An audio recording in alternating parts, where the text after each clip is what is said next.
Está vendo o número legal? Declara aberta a sessão. Nós daremos início à nossa sessão pelos processos mais antigos. Porém, alguns avisos iniciais que aqueles que têm pedido de sustentação oral com relação a processos da relatoria do Dr. João Afonso, informar que o mesmo está de férias por 10 dias, afastado do tribunal, não serão julgados hoje. Serão para a próxima sessão, presente da próxima sessão por videoconferência, que eu acho que o doutor João Afonso já estará retornando. Um outro aviso é que o processo 273 da pauta é o agravo de instrumento 0800-36676 da minha relatoria, doutora Luísa de Araújo Guimarães, solicitou sustentação oral pela parte agravante, informar que o mesmo não estará em mesa nessa sessão, será adiado para ser julgado na próxima sessão de teleconferência, no dia 28, tendo em vista que há um outro agravo de instrumento da mesma decisão apautado para a próxima sessão, que é virtual. Assim como os dois agravos tratam da mesma decisão, eles serão adiados para serem julgados conjuntamente na sessão do dia 28. Ainda um outro aviso, o 198 da pauta é a apelação civil 010-1366-64, da relatoria do desembargador Vivaldo Pinheiro, a pedido de sustentação oral feito pelo Dr. Luiz Gustavo e Dr. Marcelo. Esse processo também não será possível ser julgado na presente sessão, tendo em vista, como já disse, o afastamento do Dr. João Afonso, tendo em vista que nesse processo eu averbei suspeição. Então, também ficará para o retorno do Dr. João Afonso. Pela ordem, excelência. Pois não? Qual a data de prevista do retorno do Dr. João Afonso? Eu acho que é na sessão do dia 28, ele já estará presente. E a próxima sessão por teleconferência. Obrigado, excelência. Pois não. Chamando o primeiro, que é apela do processo da sessão do dia 7/7, apelação civil 080-19-21-57, relatoria do desembargador Vivaldo, Dr. Miqueno Silva de Andrade, sob sustentação oral pela parte apelante, de Jarle Alves de Lima. Dr. Miqueno está presente? Estou sim, excelência. Bom dia a todos. Só confirmando, o senhor fala pela parte apelante é de Jarles Alves de Lima, não é isso, doutor Miqueno? Exatamente, excelente. Doutor Vivaldo... Aqui são duas apelações. São apelações da COSERN e uma apelação do senhor Jarles. Eu acho que o desembargador Vivaldo está dando provimento ao recurso que é de Jarles. Pode confirmar aí, desembargador Vivaldo? É isso mesmo, senhor presidente. Eu estou dando provimento ao recurso interposto por de Jarles para majorar o valor dos danos morais para um montante de R$5.000.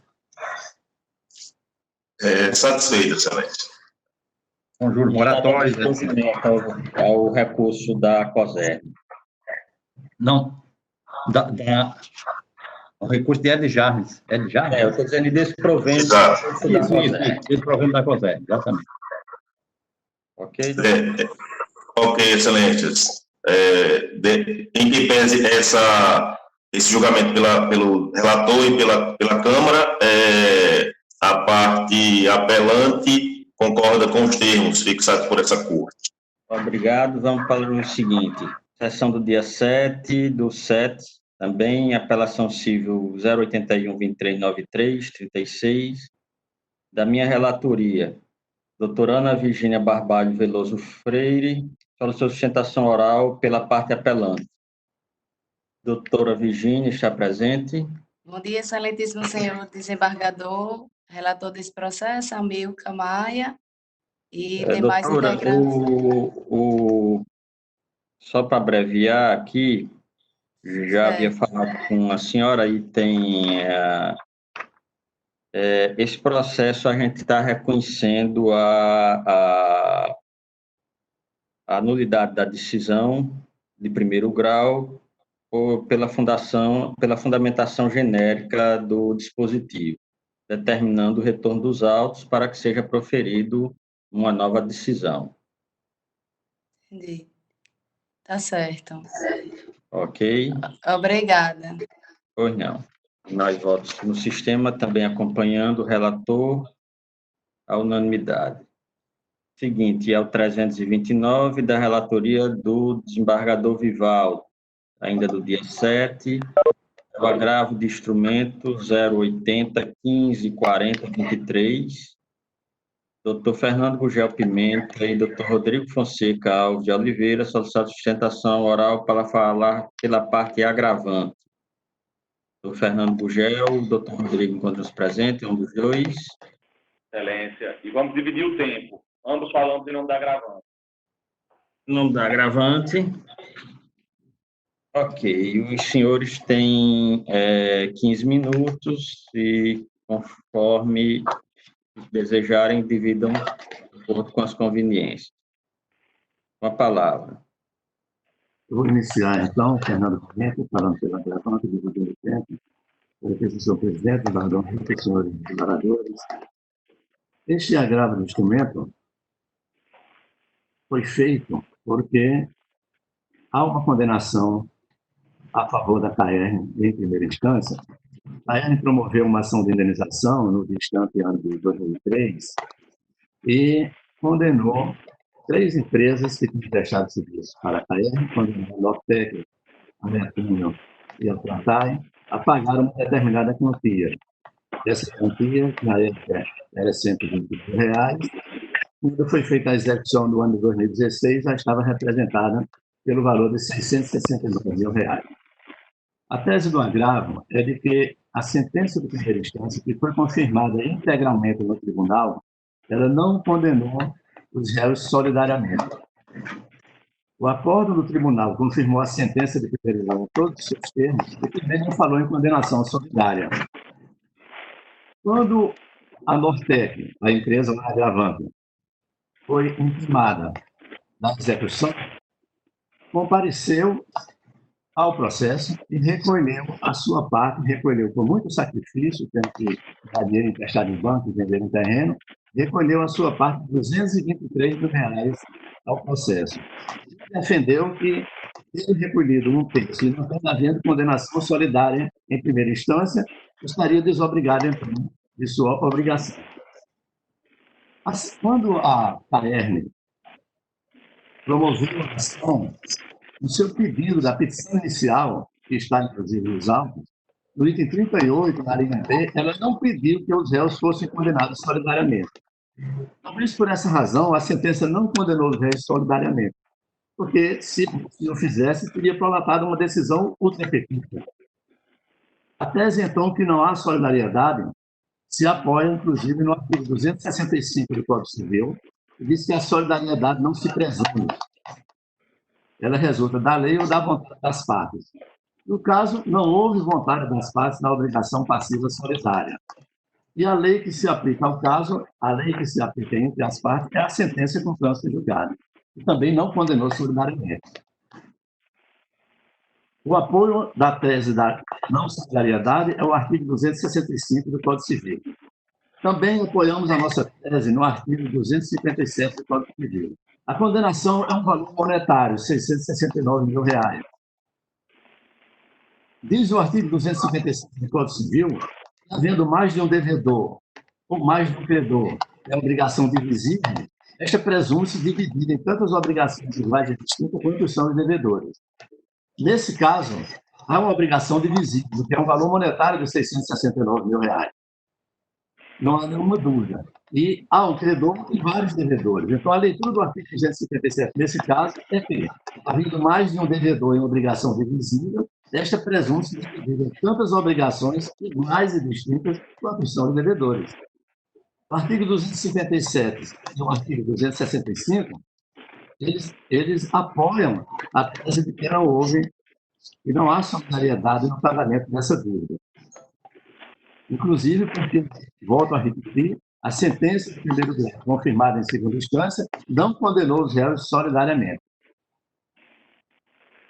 A tese da solidariedade, quando não consta a condenação na sentença, ela tem sido apoiada em diversos tribunais, inclusive no Superior Tribunal de Justiça. Tem aqui uma decisão do Poder Judiciário do Tribunal de Justiça do Rio Grande do Sul, onde a desembargadora relatora no grau do instrumento disse o seguinte: do acordo relativamente ao mérito, a sentença foi mantida na íntegra. Nenhuma referência no julgado de primeiro grau ou no acordo quanto à existência de solidariedade entre os devedores. É o mesmo caso que estamos julgando agora. Não houve na sentença nenhuma menção à existência de solidariedade entre os devedores. Não teve uma decisão do Rio Grande do Sul. De modo que andou bem a decisora, a relatora da decisão gravada, ao afastá-la, reconhecendo impossível atribuir-se a apenas multas executadas a obrigação como um todo, até porque se trata de obrigação divisível. Se cada devedor é obrigado ao pagamento de apenas uma parcela da dívida, e tendo a decisão de dívida declarada o pagamento da quarta parte da recuperante, aos demais réus compete o pagamento do saldo restante na proporção que lhes é cabível. No recurso fiscal 489 da Natureza do Legislativo, no seu voto, ele diz expressamente o seguinte: concorrendo diversos autores ou diversos réus, os vencidos respondem pelas dívidas honorárias em proporção. Caso não haja menção expressa no título executivo, no nosso caso aqui é a sentença do primeiro grau, caso não haja menção expressa no título executivo quanto à solidariedade das partes que sucumbiram no mesmo polo da demanda, vige o princípio da proporcionalidade, sendo o artigo 896 do Código de Devilato, no atual artigo 265 do Código Civil de 2002, é esse artigo que eu estou indicando aqui nessa sustentação, que diz que a solidariedade não se presume. No Tribunal de Justiça, há outros recursos especiais que caminham pela mesma tese. Assim, o pagamento de um valor determinado é uma obrigação perfeitamente divisível. Ora, constatada a divisibilidade e visto o silêncio da sentença a respeito da solidariedade, a única conclusão possível é que o débito está tendo duas obrigações iguais e distintas quanto são os devedores. É o que diz o artigo 257 do Código Civil. Quando ingressamos o agravo, pedimos a concessão de efeito suspensivo ativo. O desembargador relator, o desembargador Rivaldo Ferreira, em sua decisão, negou o efeito suspensivo. E, acreditando até o desembargador Rivaldo, que o seu voto vai na mesma linha da negativa da decisão de efeito suspensivo, porque, inclusive, foi fundamentada no seu ponto de vista, eu quero fazer os dois comentários sobre essa decisão. São as jurisprudências que apoiam a decisão do desembargador Rivaldo. A primeira delas é uma decisão do STJ, que trata da solidariedade, e diz assim: cinde-se a controvérsia em saber se o coproprietário de automóvel pode receber na integralidade o empréstimo compulsório sobre combustível. A União queria pagar, são dois proprietários do automóvel, e a União queria pagar 50% a cada um. O tribunal reconheceu e há uma solidariedade entre eles que são proprietários. Como se vê, é uma solidariedade na copropriedade. Não se trata aqui de um caso de uma sociedade, uma solidariedade numa decisão judicial que condenou na dúvida, 3 empresas. Aqui é completamente diferente, porque já está caracterizado o fato da copropriedade no veículo. A outra decisão, citada pelo desembargador Rivaldo, é uma decisão recente, de 10 de dezembro de 2019, dessa terceira Câmara Civil, e também diz o seguinte, né, confirma a sentença do primeiro grau, desse provento à petição, dizendo que não acata o pedido de não reconhecimento de responsabilidade solidária. Quer dizer, neste caso, a terceira Câmara Civil desproveu a ação e confirmou que havia, sim, responsabilidade solidária dos devedores. Eu vi essa apelação, a apelação número 2018-00-2436-6, e fui procurar o processo do primeiro grau. O processo é o 00442, e fui lá no primeiro grau, desembargador Rivaldo, para ver como tinha sido a sentença, que foi confirmada nesse recurso, nessa apelação. sentença da nona vara civil, do desembargador Márcio Antônio, ela diz o seguinte: isto posto, julgo procedente em parte a pretensão autoral e condeno as empresas BSN e WNB, condeno solidariamente ao pagamento à empresa autora. Quer dizer, a sentença de primeira instância, que foi confirmada nesse recurso que Vossa Excelência cita na sua decisão, ela condenou, sim, as partes solidariamente. Não tem o que discutir. As partes foram condenadas solidariamente. E a gente está pedindo agora no tribunal é que também seja confortada a sentença, seja confirmada a sentença de primeiro grau, não condenou as partes solidariamente. É realmente um aspecto importante de se ver nesse caso. Então, como tem para 7 minutos e meio, e para o outro, eu quero só, por último, dizer o seguinte, que Vossas Excelências, que hoje são desembargadores, certamente foram juízes durante muitos anos e pronunciaram centenas de sentenças, todas as vezes que entenderam na análise do processo e dois ou três réus condenados deviam pagar solidariamente, certamente fizeram constar na sentença, condeno solidariamente, como fez o Tomás nesse caso. O juiz que palatou a sentença deste nosso caso, é claro que ele examinou todos os aspectos e todas as circunstâncias que cercam o caso e optou por não condenar solidariamente. É a única conclusão a que se pode chegar. A sentença é um documento emitido pelo juiz, atendendo às normas e princípios da ciência do direito, e ali não tem palavras sobrando nem faltando. Se não consta a condenação solidariamente, é que a condenação não foi solidariamente. Cada réu pagará a sua parte de acordo com o artigo 257 do Código Civil. Por último, tem uma constatação em meio minuto. Aqui, há também uma questão de justiça. 3 empresas prestaram um serviço para a CAERN. O serviço não teve uma conclusão satisfatória e a CAERN entrou com essa ação pedindo indenização. As empresas não são do mesmo grupo. Não foi feito um contrato só, foram feitos 3 contratos distintos. Cada uma recebeu a sua parte. Ora, não é justo que uma só empresa pague por todas as outras, que não foram, nessa fase de execução, sequer intimadas. A Justiça não conseguiu, através dos autores da Justiça, sequer intimar as outras empresas, que estão passando ao largo dessa execução. Simplesmente a Nortec, responsavelmente, chegou e pagou 1/3 da dívida. E não era um valor pequeno, foi R$223 mil. Isso também é uma questão de justiça que eu peço que os senhores desembargadores observem. Não é justo que isso aconteça em cima de uma única empresa. Muito obrigado por sua atenção e passo, então, a palavra ao meu colega Rodrigo. Doutor Rodrigo, o senhor tem 4 minutos restantes. Vou ser breve, até em função do tempo. Trata de situação de execução de reservatório elevado do sistema de abastecimento de água na praia de Cotovelo, em que a Plantar foi responsável pelo projeto, contrato específico para projeto, a Netuno Construções pela execução da obra e a Nortec, que é a hora agravante, única e exclusivamente pela assessoria e acompanhamento dessa execução. Como já demonstrado, a solidariedade não se presume e isso já é suficiente para o provimento do recurso. Mas ainda que assim não fosse, quer na decisão recorrida, quer na decisão do desembargador relator, eles se impressionaram com o artigo 942 do Código Civil, que determina que se a ofensa tiver mais de um autor, todos responderão solidariamente pela reparação, com o devido respeito, ainda que assim fosse, na hipótese dos autos, é irrelevante. Na hipótese dos autos, não altera a situação jurídica da Nortec por uma boa razão. Estamos em fase de cumprimento de sentença. Se deve executar o que constou da sentença do título executivo. E no título executivo não há menção à solidariedade. A decisão é expressa em julgar parcialmente procedente a pretensão formulada na inicial para condenar os réus ao pagamento em favor da autora de indenização pelos danos materiais sofridos. A importância não se fala no dispositivo em solidariedade.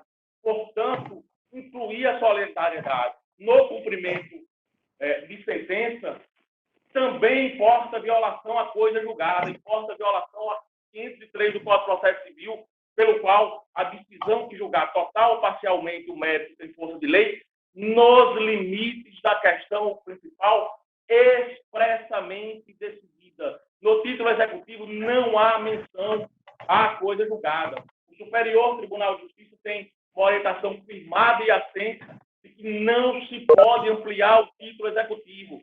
Em caráter ilustrativo, cito precedente relatado pelo ministro Humberto Gomes de Barros, é o recurso especial número 848058. Os litisconsórcios vencidos respondem pela condenação sucumbencial em proporção. A solidariedade só se admite quando expressa em sentença exequenda por força da coisa julgada. São muitos pronunciamentos nessa linha de entendimento.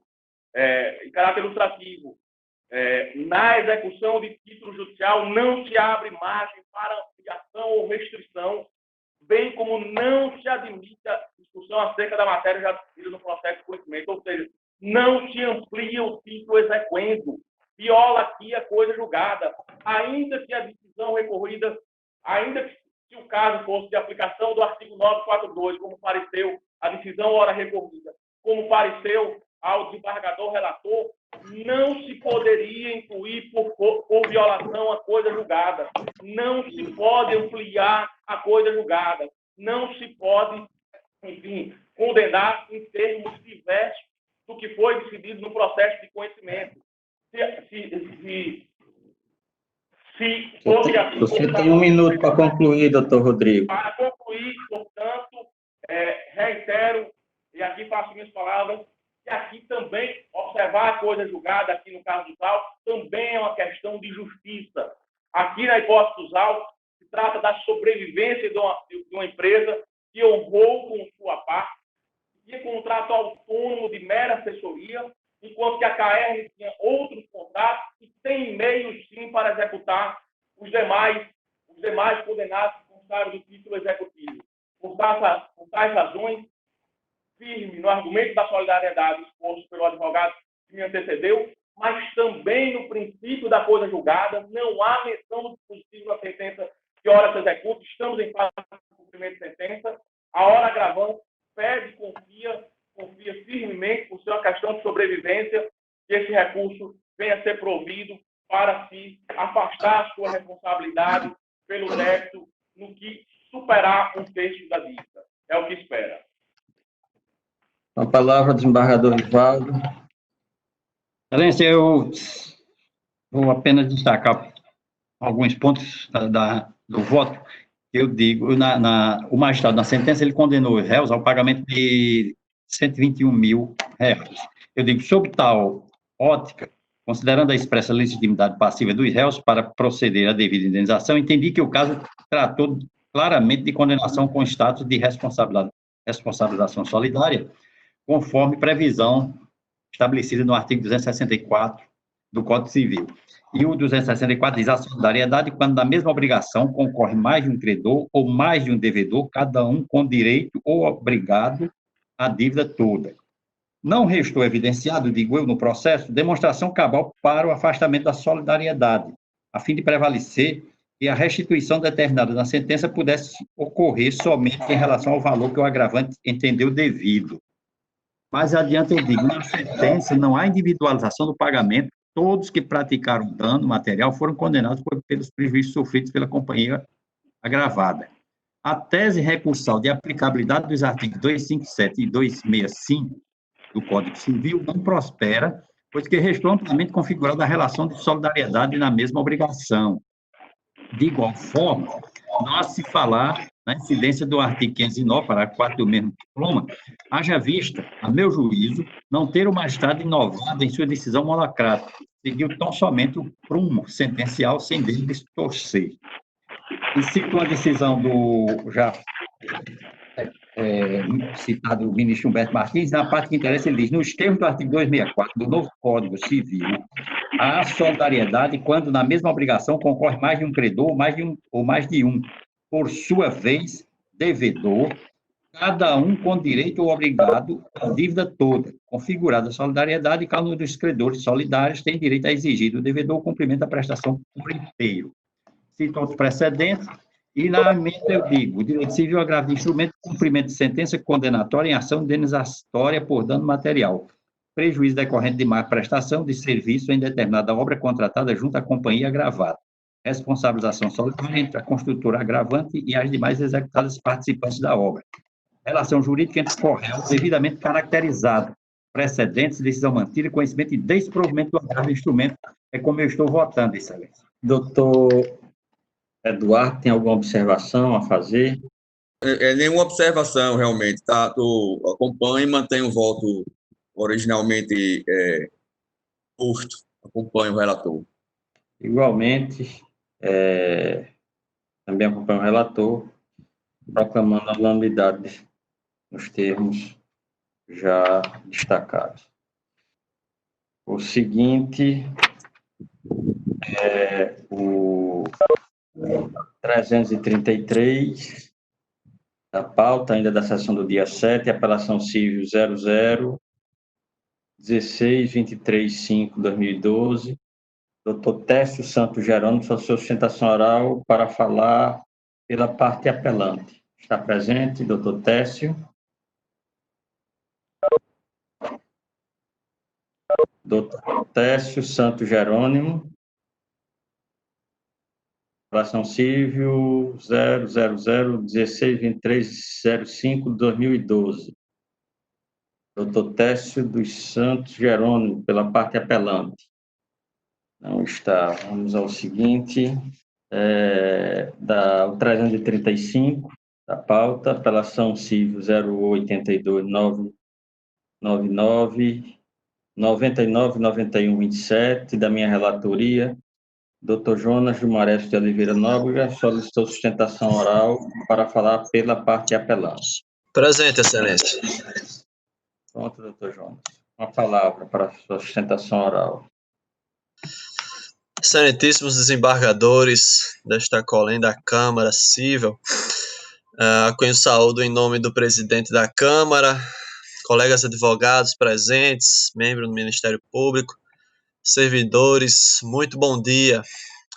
Serei breve nas minhas razões de sustentação, que os autos se tratam, excelências, de uma apelação em embargos à execução, em uma ação de execução de texto extrajudicial. A ação, excelências, foi originariamente proposta em novembro de 2014, na qual a parte apelada busca em reconhecimento em juízo de valores de R$ 15.661,62, alegando que houve descumprimento e inadimplemento pela apelante. Ocorre, excelências, que apenas trazer alguns pontos bem sucintos de que a parte apelante, né, ora ela também é executada, ela somente foi citada para poder responder à ação em março de 2019. Antes disso, excelências, vale apontar também que a ação foi proposta também em face do estado do Rio Grande do Norte, no qual o Estado, de fato, ele foi realmente cientificado, né, citado, logo no início do processo, em meados de 2000, no final de 2014. Ocorre, excelência, que a parte apelante ela não foi citada durante esse período, e o processo ele decorreu na vara da Fazenda Pública em face ao Estado, e somente ao final foi afastada a legitimidade do Estado para responder à ação, sendo os autos, uma vez remetidos à vara civil, para dar continuidade.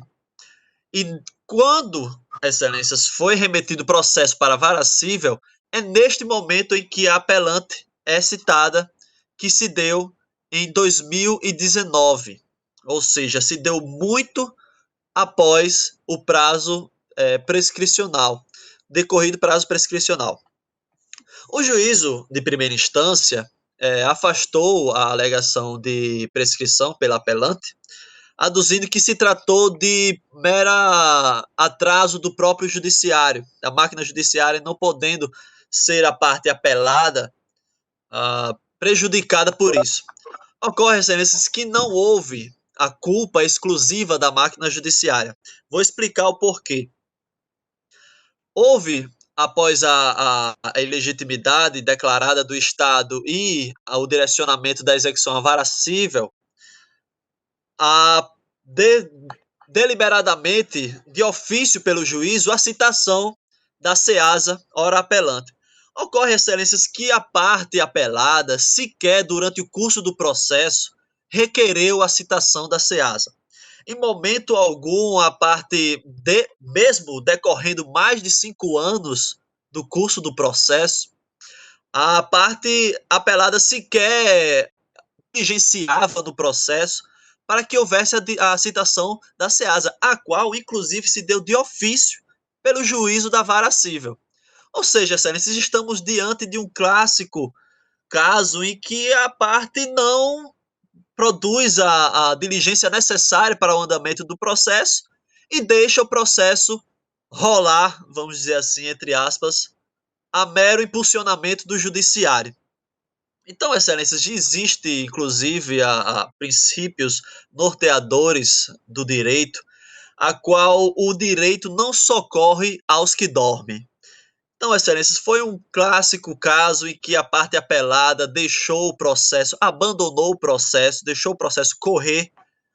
Houve várias e várias atos pela vara da Fazenda Pública, houve apresentação de defesa pelo Estado, porém a parte sequer quedou-se a requerer a citação da SEASA. Não houve em momento algum a solicitação ao juízo para que a SEASA fosse citada, a qual, repito, se deu de forma por ofício pelo juízo da vara civil. Então, excelências, essa citação ela se deu após, muito depois do lapso prescricional, a qual merece impugnar, né, pelo acolhimento desta prescrição da dívida. Então, excelências, em que pese, caso pela eventualidade de vossas excelências não entendam pela prescrição do título, em razão desse grande lapso da citação da parte legítima a responder à ação, vem requerer, excelências, o afastamento da execução pela precariedade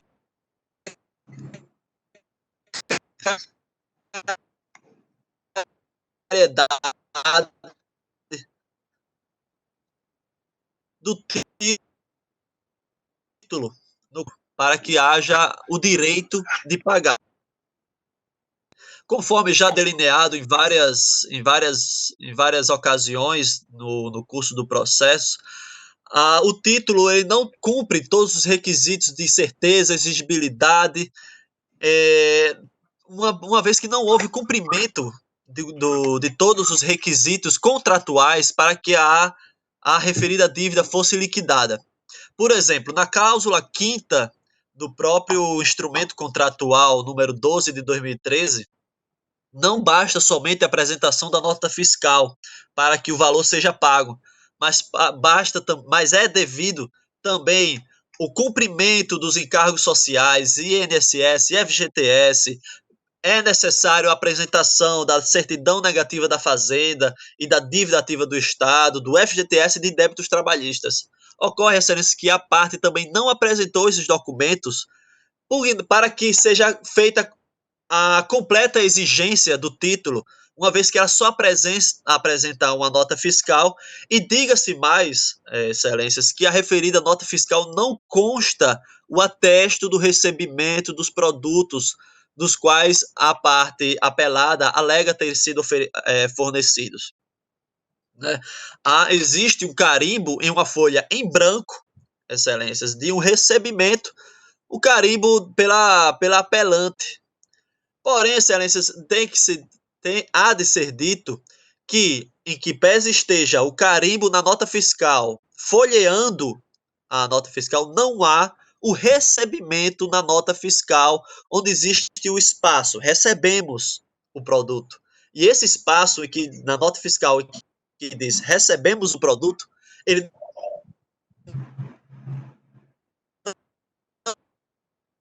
não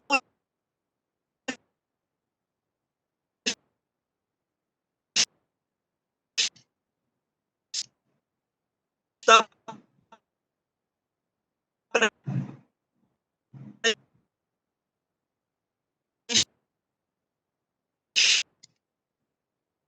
que está em branco.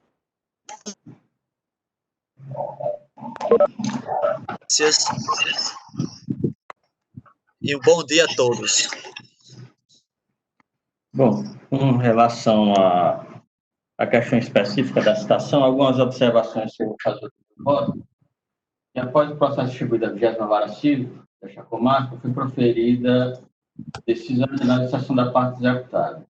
No caso, não vislumbra a ocorrência da prescrição, pois na data em que foi proferido o despacho, que ordenou a citação pela 4ª Vara da Comarca de Natal, a apelante central de abastecimento já figurava como executada nos autos da demanda, o que é a incidência do disposto no parágrafo 1º, artigo 240 do CPC, segundo o qual a interrupção da prescrição para o despacho na citação, ainda que é proferido por juiz incompetente, retroagirá a data de propositura da ação. A imagem do parágrafo 3º do referido dispositivo, aspas, a parte não será prejudicada pela demora imputável exclusivamente ao serviço judiciário, a qual realmente verifica nesse caso concreto diante da demora excessiva na condução do processo.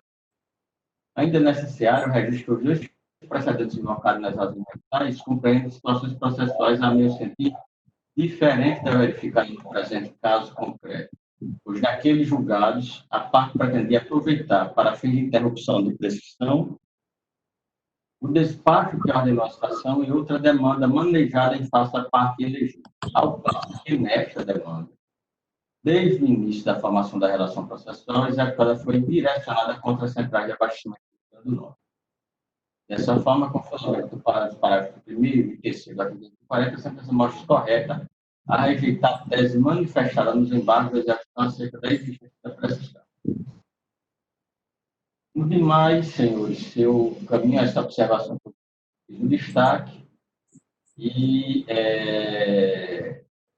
há um pedido que a pretensão desse atual regime precatório, no qual o destaque, no que concerne a pretensão da atual regime precatório, a recorrente sustenta tal pleito com base no entendimento de mais processo Supremo Tribunal Federal, ao julgar o RS 59962 a repercussão geral no sentido de que os privilégios da fazenda pública são inextensíveis à sociedade da economia mista, que executam atividades em regime de concorrência que tenham como objetivo distribuir lucro aos seus acionistas. Nesta seara, vê-se que a sociedade da economia mista que atua em típico regime de concorrencial, portanto, existem outras pessoas físicas e jurídicas que atuam no ramo, aspas, de compra e venda, produção, estocagem e distribuição de alimentos. E assim sendo, sem opinamento ministerial, nego provimento à apelação. Esse é o meu voto. Indago se o desembargador. O doutor Eduardo tem algum destaque a fazer ante a sustentação oral do nobre advogado? Não, excelência, tranquilo, acompanho, conforme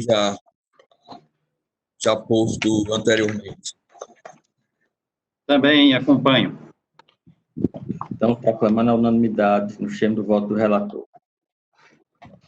O seguinte é o 331, ainda oriundo da assessoria SERS, apelação 081-7446-2095, relatoria do desembargador Vivaldo. Há um pedido de sustentação oral feito pelo doutor Tiago Petrovic de Souza, em nome da parte apelante Unimed Natal. Doutor Tiago, está presente?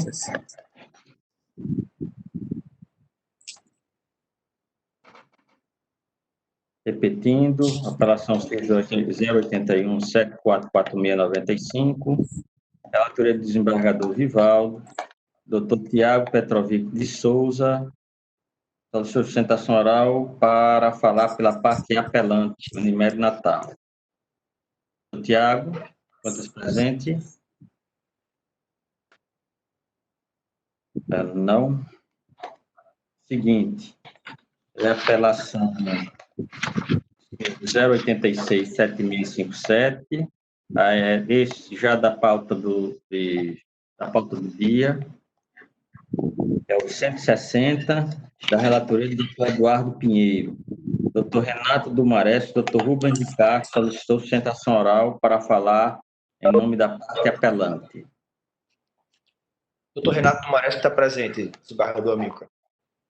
Pronto, doutor Renato. Então, com a palavra. Bom dia a todos. Aproveito para cumprimentar a Câmara, na pessoa do presidente desembargador Amilcar.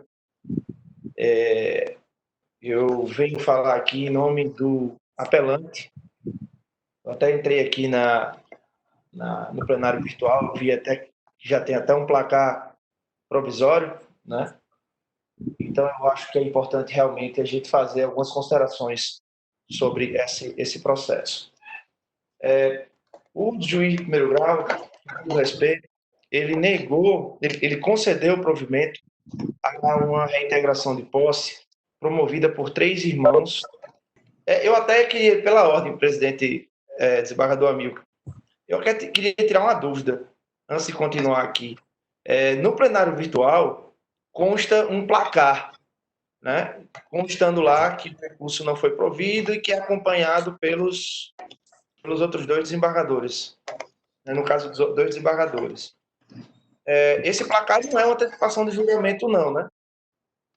Não, é tanto que eu pergunto depois da sustentação oral se alguém tem algum destaque a fazer ante a sua sustentação oral. Alguém pode pedir vista, alguém pode refletir o voto.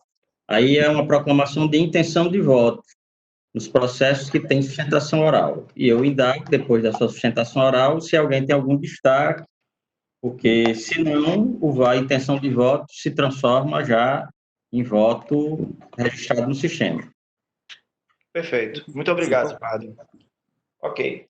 Então, nesse caso, a gente está tratando de uma ação de reintegração de posse promovida por 3 irmãos contra um irmão, que é o meu apelante, que é o meu cliente, o apelante.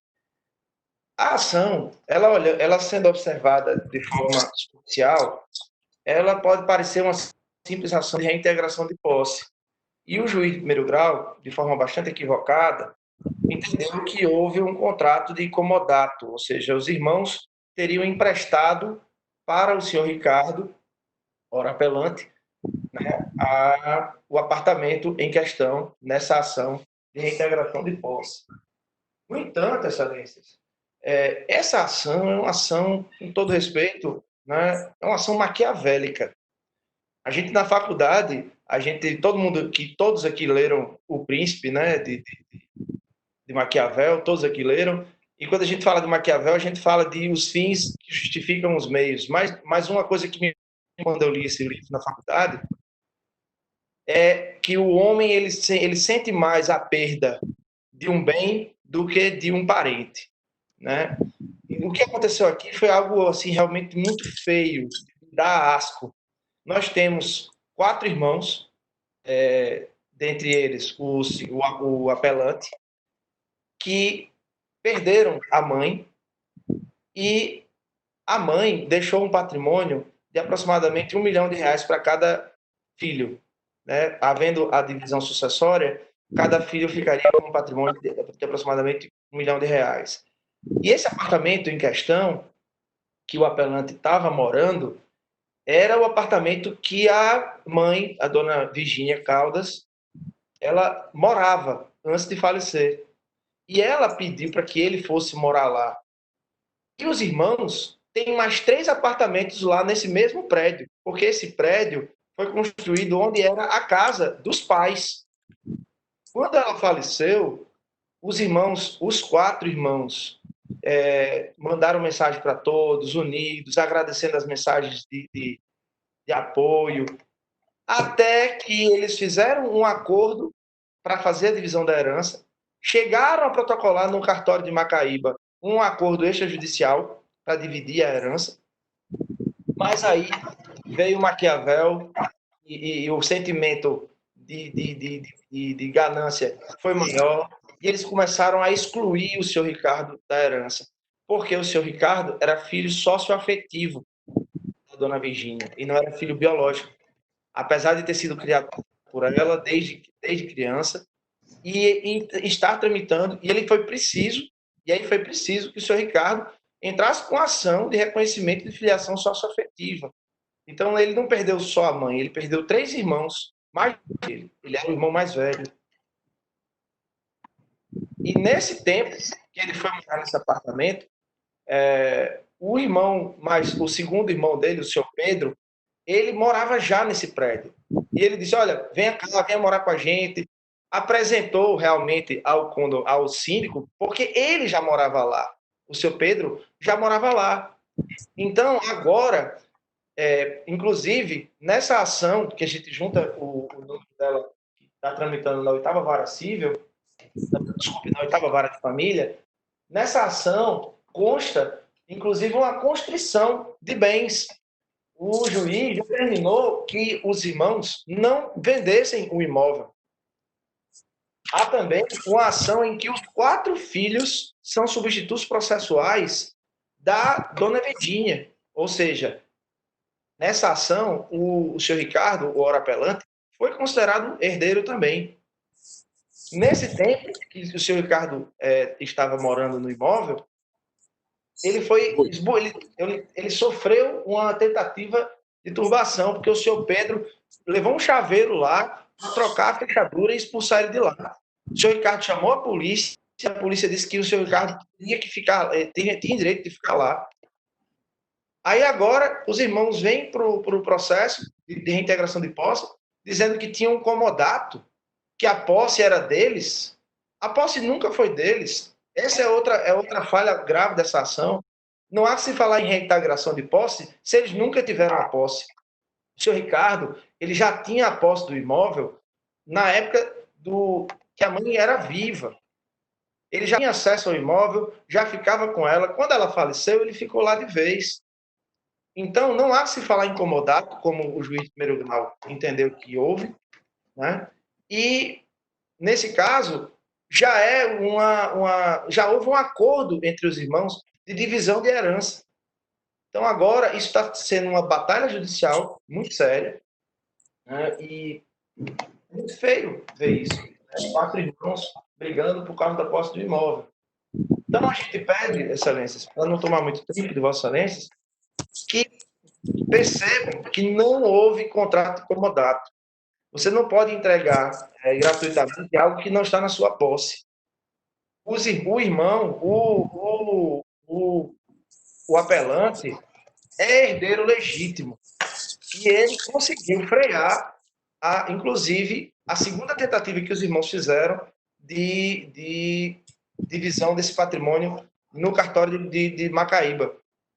Eles, de novo, foram lá e tentaram fazer entre eles como se só eles fossem os herdeiros e o senhor Ricardo não existisse. Então, é medida justa que o senhor Ricardo tenha direito a continuar na posse desse imóvel e, posteriormente, quando houver a divisão litigiosa, né, infelizmente, ele tenha direito a permanecer nesse apartamento. O que os irmãos estão tentando fazer é excluí-lo da herança para que fiquem com o quinhão dele. Isso é muito feio, realmente. Então, eu peço ao doutor Eduardo Pinheiro que reveja, né, caso realmente se confirme, né, pela manutenção da sentença, né, e a gente possa revisar através desse pano de fundo, porque não é só uma reintegração de posse, é uma divisão justa de herança. Tanto é que a gente tem uma ordem judicial impedindo que os irmãos façam a venda desse imóvel. Então, nesse processo que a gente está tratando, é uma reintegração de posse, em que 3 irmãos entram contra um irmão e há uma discussão de herança aqui. O irmão que tinha a posse, que é o apelante, ele não teve contrato de comodato com os irmãos, não houve empréstimo. Ele já estava com a posse do imóvel quando a mãe dele faleceu. Os irmãos nunca tiveram a posse desse imóvel, esse imóvel era da mãe deles. Então nesse caso, não se aplica o artigo 560 do Código de Processo Civil com relação à reintegração de posse. Não tem cabimento aqui. Então, não é matéria para reintegração e o fundamento da reintegração também não é válido porque não houve comodato. A gente comprova isso nos autos. É só para reforçar essa questão. E como no placar aqui do plenário virtual já consta como uma apelação não provida, eu gostaria de pedir a reconsideração de Vossa Excelência, né, com relação a esses fatos que estão todos encarrilhados nos autos e documentados. Tranquilo. Vamos lá. Realmente a questão possessória vai vir pela matéria fática, dizendo que alguns que consideram torcedor todo aquele que tem, de fato, o exercício pleno ou não de alguns dos poderes inerentes ao domínio ou à propriedade, podendo a posse ser aquela decorrente do justo título, do qual depreende se a pessoa estava certa de haver recebido a coisa das mãos do seu verdadeiro dono e, nesse âmbito, emitiu-se na posse. E como a posse repousa em situação de fato e não de direito, conforme disposto no artigo 1210 do Código Civil, o possuidor é aquele que tem direito a ser mantido na posse no caso de turbação, ao restar configurada a injusta perturbação desta sofrida por alguém que vinha exercendo. Nesse contexto, no caso dos autos, nota-se que a comprovação da posse pré-existente é condição sine qua non ao reconhecimento da pretensão possessória, realidade fática, sem a qual se torna desnecessária qualquer discussão a respeito da turbação, muito menos da data do evento. Pois, sendo assim, não teriam os autores qualquer direito a ser tutelado. Ao analisar os autos, verifica-se que os apelados são filhos de Virgínia Maria Caldas. E, diante do falecimento da senhora Virgínia Maria Caldas, a posse do bem foi transmitida aos seus sucessores, pois tanto na posse como na propriedade da herança são transmitidas com a abertura da sucessão. E como o entendimento da sentença, passa a transcrever, e diz, portanto, pelo depoimento prestado em juízo pelas testemunhas, observe que a relação jurídica entre as partes se tratava de comodato verbal, hipótese mais plausível, na ausência de outra explicação para a posse do imóvel em litígio pela parte ré. E, nesse caso que nós estamos então, né, no caso concreto da possessora, o início da posse da apelada foi feita em comodato, uma vez que houve a permissão da posse a título gratuito pelos herdeiros, que está a controvérsia que o doutor Guimarães tentou expôs, mas tentou convencer, a permissão da posse do título gratuito pelos herdeiros da falecida. Percebe que os apelantes cumpriram os requisitos elencados no artigo 561, por isso que não deve ser modificada a sentença. E, no mais, é questão probatória que a parte deixou de comprovar seus direitos e eu estou desprovendo o recurso para a condenação para mandado honorário advocatício para 12%. Então, foi este o voto, e eu reitero minha desculpa, não foi a minha falta de atenção, mas continuo mantendo esse voto. O presidente, este voto que eu apresentei e confirmo. Do desembargador Rivaldo, alguma observação, as considerações do relator? Não, excelência, eu li o voto, acompanhei a sustentação, li o voto e acompanho o relator integralmente. Como disse inicialmente, tinha percebido, pensei que eu que estivesse errado, quando o doutor Eduardo começou a fazer as suas primeiras considerações, mas foi observado e corrigido pelo doutor Guimarães. Não desconheço que uma situação dessa realmente não é incomum. Início de falecimento de um genitor ou genitora para as questões sucessórias que aparentemente caminham em um acordo amigável, depois essa situação se descaracteriza para um litígio bastante situações que muitas vezes a justiça não consegue desaperceber.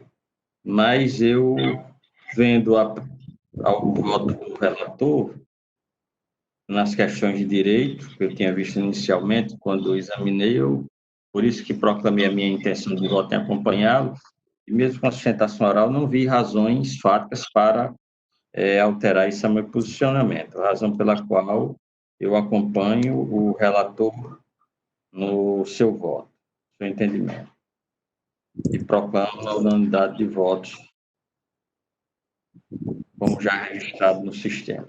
O seguinte é o agravo de instrumento 0803377, 50, é o 35 da pauta, sessão do dia 14 de hoje, da pedido de sustentação oral protocolado pelo doutor Indenberg Fernandes Dutra, pela parte agravante. Está presente? Doutor Indenberg Fernandes Dutra, está presente? Senhor presidente, esse é a parte de... Esse é o 35, é o agravo de instrumento 080 337750. É esse mesmo, 080, que eu vou repetir, é o 35. 35. Indenberg Fernandes Dutra, pela parte agravante. Ele é esse mesmo, que é verde, é questão de probidade administrativa, na questão de carga horária da Assembleia Legislativa por servidores. Então, não está em mesa. Não mesa, mas também como a pedido e com consentimento da defesa, que ele foi fazer sustentação oral em Recife. Aí ficou para a próxima videoconferência. Na verdade, ele não mesa, ele não será julgado. Adiado. Processo. Então, vamos para o seguinte, que é o 132 da pauta, também da vossa relatoria, apelação civil 081-516824, doutor Vitor Pacheco, só de sustentação oral, para falar pela parte apelada. Doutor Vitor, está presente? Estou presente. Estão me escutando?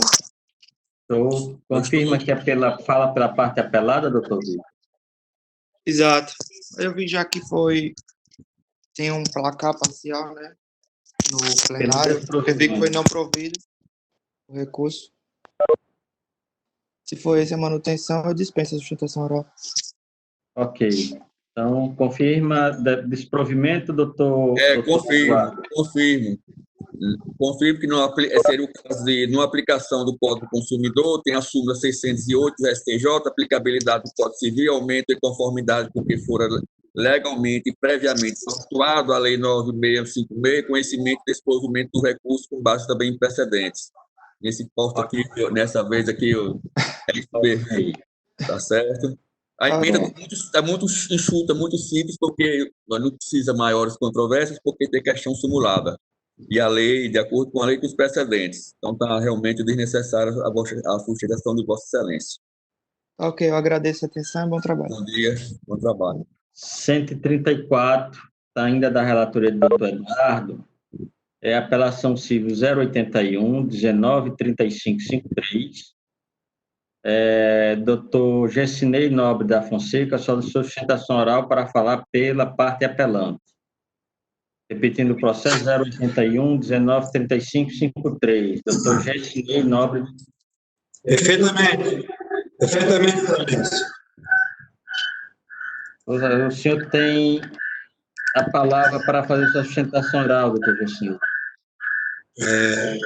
Muito obrigado, Excelência. Eu sou patrono advogado do apelado, Leomar Chastinete Braga. Né? Do apelado ou do apelante? Eu sou do apelado, Leomar Chastinete Braga. Do apelado. Está registrado como se o senhor falasse pelo apelante. Não, do apelado, Leomar Chastinete Braga. Nas anotações que fiz aqui, doutor Eduardo, está desprovendo o recurso. Confirma? Exato. O 134, eu posso ler até a emenda.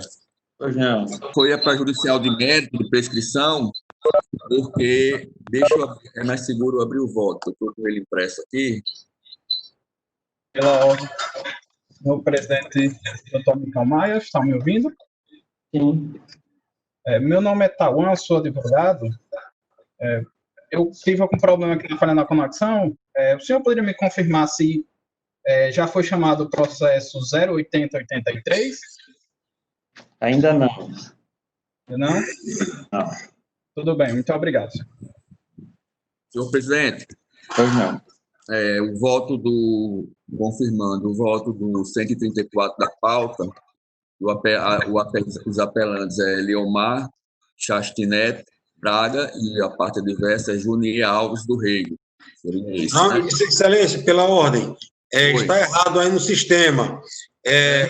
O apelado é Eliomar Chastinete Braga, que saiu vencedor na primeira instância. E a 2 empreendimentos e Junier são os apelantes. Está invertido aí. Deixa eu ver o relatório aqui. No relatório, a apelação interposta por 2 empreendimentos imobiliários, foi isso? Isso. O relatório, né? Então, o relatório está correto. Deixa eu ler a ementa, porque a gente vê se houve alguma inversão. A ementa também é muito simples. É civil e consumidor prejudicial de mérito de prescrição. E o pedido de aplicação do prazo prescricional, ele pede, o apelante, na parte apelante, 5 anos. E o voto está constando como sendo, como o prazo dos 205 do Código Civil, que seria de 10 anos. Então, rejeição da prescrição, o prazo ser decenal, e no mérito, a alegação de excludente de responsabilidade diante de fato de terceiro, que, né, já atribui a responsabilidade da questão da escritura a outra pessoa, matéria que não foi debatida e apresentada na contestação e não poderia ter sido apresentada agora em grau de recurso. Então, requerimento do 1013, parágrafo 1º do CPC, no final do voto é conhecimento e desprovimento do recurso. Então, pedido que seja acordo dos embargadores, a turma unanimidade de voto, rejeitar a preliminar suscitada pela apelada e, por igual votação, conhecer e negar o provimento ao recurso da apelação, nos termos do voto do relator. Acredito que o voto está correto, o que talvez esteja errado aí na hora da alimentação do sistema, de indicação de quem é apelante e apelado, mas acho que o relatório está correto, o voto está correto, eu acho que o acordo está correto. Só de correção aí na autuação do recurso. Não é problema da autuação, doutor, é porque o sistema não inverte quando ele sobe pelo apelo. Ele pega as partes que é autor e réu. Aí a inversão tem que ser feita manual, muitas vezes, quando é informado pelo advogado. Porque o sistema ele já não inverte automaticamente quando sobe em fase de apelação. Ok, desembargador Amico, desembargador Eduardo, desembargador Alexandre, mas eu venho aqui registrar com o grande prazer, a imensa honra, que pela primeira vez venho a esta Câmara Civil em Natal, a uma sustentação oral que não se fará necessária, em razão do pleito do apelado ter sido atendido com a consequente improvimento do recurso. Que me pese não poder estar aí, não é? Minha vontade seria estar presencialmente, assim como todos os operários do direito. Então, meus agradecimentos.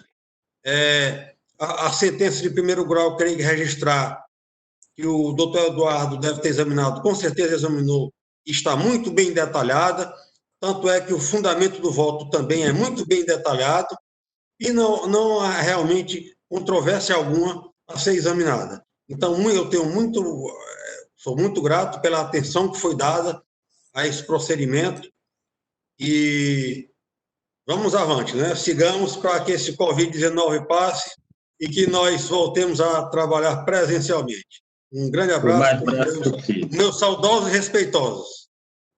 Bom dia, obrigado. Obrigado, doutor. Bom dia. O seguinte é o 308, apelação civil 081 44 40 07. A pedido de sustentação oral feito pela parte apelante e pela parte apelada. Pela parte apelante, feito pelo doutor Raulson Souza Dantas. Está presente, doutor Raulson? Presente, doutor Amilcar. Com a palavra para a sua sustentação oral.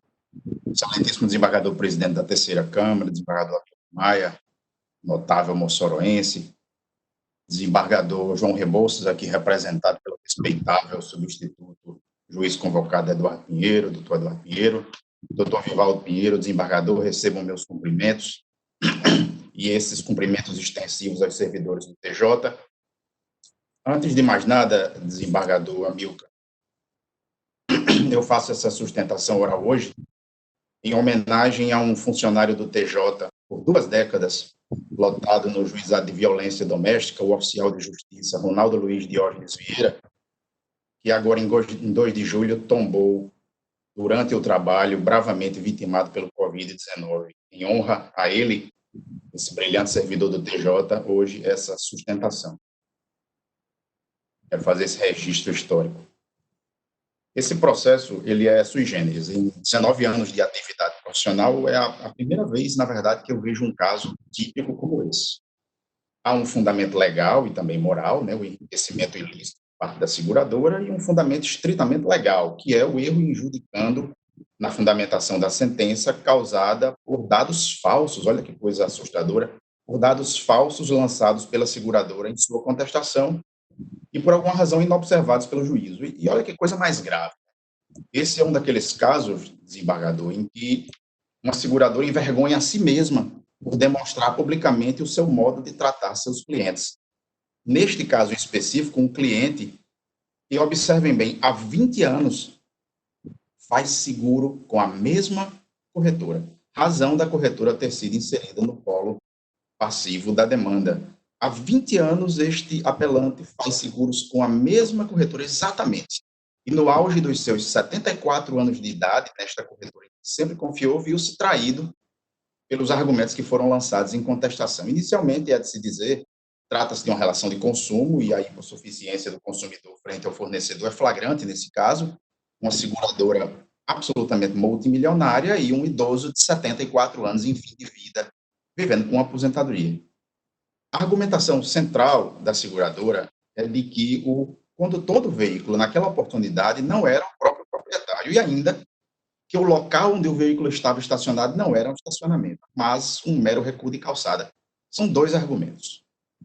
Que quem estava dirigindo não era proprietário e que o local não era um estacionamento. Olha que coisa simples.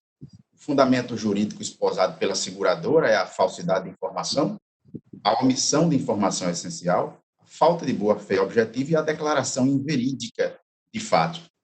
Nada disso prospera. O que, em estratégia jurídica, inclusive, muito interessante, fez o advogado da seguradora foi apenas tumultuar o processo para desanuviar uma coisa que era bem clara naquele processo. E teve lá seu sucesso com o juízo monocrático, mas nada desses argumentos prosperam. Uma outra estratégia muito interessante foi utilizada pela seguradora, e eu tenho absoluta e irremediável certeza que os desembargadores puderam observar.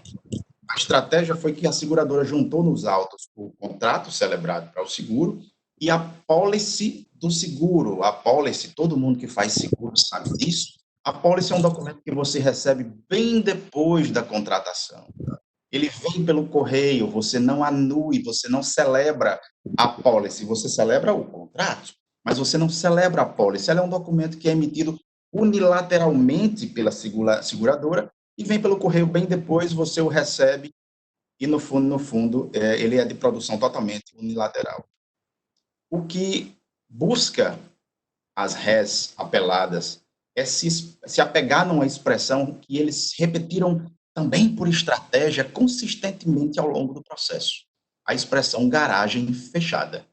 A todo tempo eles diziam, o seguro não é válido porque o carro não estava numa garagem fechada e o consumidor nisso anuiu. Mas uma observaçãozinha razoavelmente perfunctória das provas no processo mostra que essa expressão, excelentíssimos, só surge na pólice.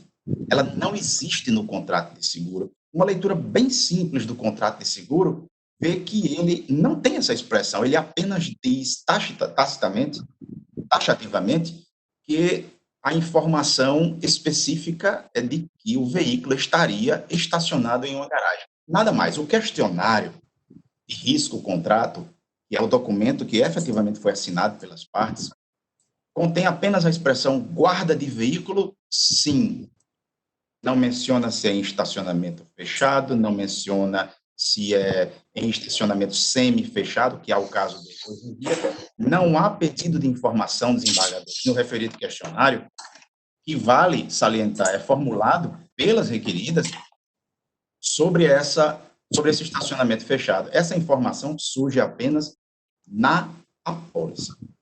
Quer-se dizer que o documento que foi efetivamente assinado pelas partes não tem essa expressão. Logo, isso não pode ser utilizado como fundamento para a sentença.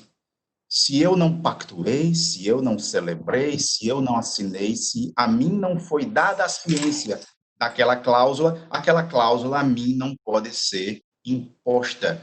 E quando se trata de uma relação de consumo, isso inclusive não é mero senso comum, isso é determinação legal, isso está lá no artigo 47 do Código de Defesa do Consumidor, que diz com muita clareza que as cláusulas contratuais serão interpretadas de maneira mais favorável ao consumidor.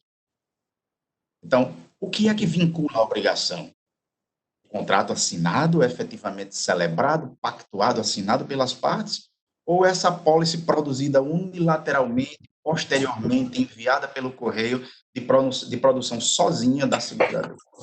O curioso é que mesmo isso não socorreria a seguradora, porque tanto o contrato quanto a apólice prevêem e permitem que terceiros conduzam o veículo. E a seguradora não fez prova de que o condutor do veículo naquela ocasião, que era o filho, ora, meu Deus, nada mais natural que eventualmente um filho dirigir o carro do pai, nada mais natural. Quem nunca fez isso aqui?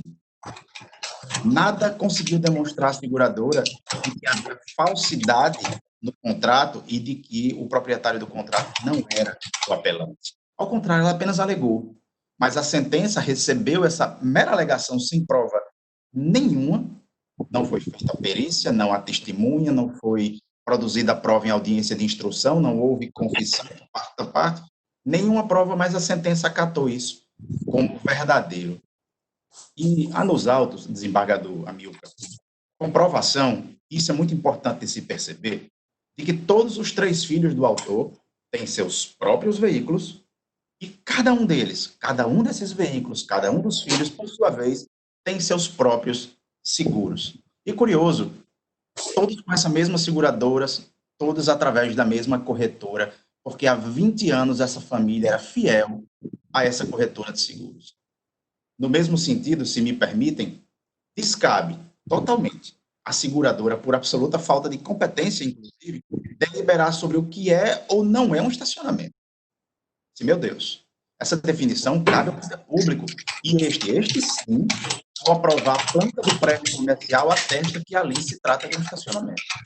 Então, a seguradora não tem esse poder discricionário de ter um ato administrativo de si e de per si em deliberar sobre o que é ou não é um estacionamento. E ela tenta dizer que aquilo ali é apenas um recuo de calçada. Recuo de calçada, excelências, não seria, porque estacionar em recuo de calçada configura a infração do artigo 181, inciso 9 do Código de Trânsito. Se aquele espaço fosse apenas um recuo de calçada, a autoridade de trânsito poderia multar os veículos ali estacionados, e isso não ocorre, nunca ocorreu, e a seguradora nunca fez prova de que tenha ocorrido, ela apenas alegou. Ela apenas alegou. Tudo quanto a seguradora colocou são meras alegações, algumas delas, inclusive, muito perigosas, como essa de se imiscuir no poder público em deliberar discricionariamente o que é ou não estacionamento. É um fato que falta competência legal à seguradora para revogar atos discricionários do poder público. Não pode. Além disso, na proposta de segura, eu repito para os desembargadores, existe apenas a expressão guarda de veículo no trabalho? Sim. Nada mais. Nada mais existe na proposta de seguro, que é o documento que efetivamente é assinado. Na proposta de seguro, em nenhum momento, existe a expressão estacionamento fechado, que é o cerne da prova que a seguradora procurou produzir. É o cerne. Olha que coisa legal, isso inexiste no contrato. A própria requerida, e aí isso é mais importante ainda, ela junta no curso do processo prova produzida por ela mesma, reconhecendo que ali existe sim um estacionamento. Há nos autos um laudo da seguradora em que mostra o prédio, mostra o estacionamento, mostra o próprio veículo do autor estacionado lá, e embaixo há assertivamente a expressão estacionamento da empresa do autor. Ou seja, nós não podemos permitir que uma seguradora se beneficie de sua própria torpeza. Ela sabia no momento da contratação quais eram as condições. Está no processo. Ela mesma juntou, a gente não precisou juntar. Ela mesma juntou lá no processo.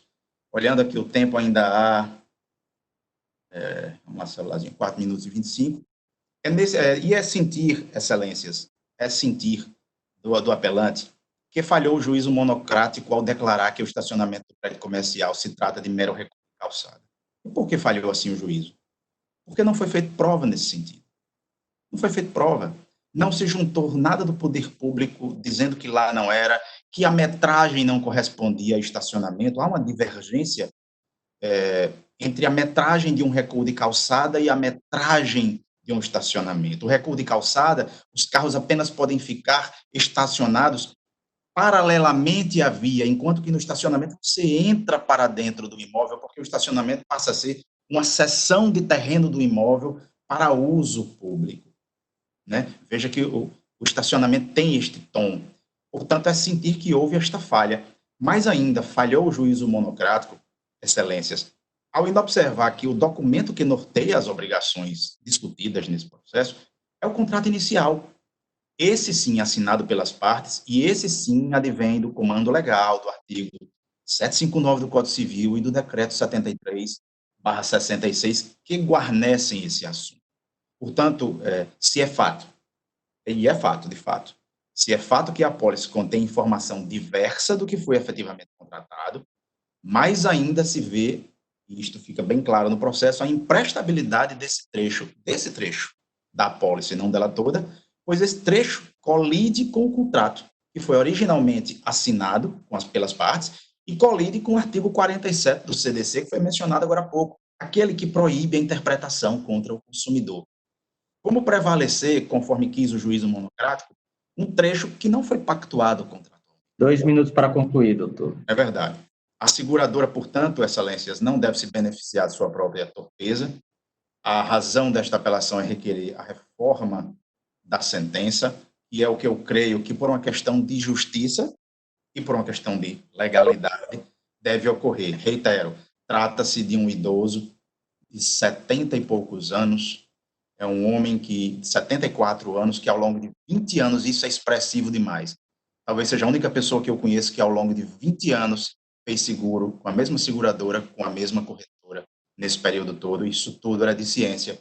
Portanto, requer-se a reforma da sentença, reconhecendo, por fim, que o local em que encontrava-se o veículo no momento do sinistro é um estacionamento de fato e que havia uma permissão para que, eventualmente, alguém pudesse dirigir o veículo. Isso está nas cláusulas do contrato. Isto é bem óbvio e assim se requer o provimento integralmente da sentença, não sendo provida integralmente, que seja provida apenas, pelo menos, alternativamente, para a condenação da seguradora, se esta turma entender pelo afastamento da corretora dos autos, é como requer e é como se dá por satisfeito o apelante, excelências. Um excelente dia para todos. Obrigado, doutor Pedro Tacuebara, pela parte apelada, está presente. Acho que o advogado falou pela parte apelante, doutor Pedro.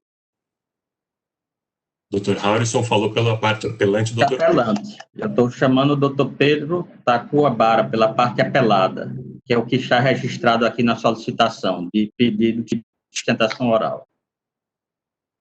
Eu pedi sustentação oral pela corretora Seguratec apelada. Meu nome é Alberto Coutinho. Então, pode deixar com a palavra, 15 minutos.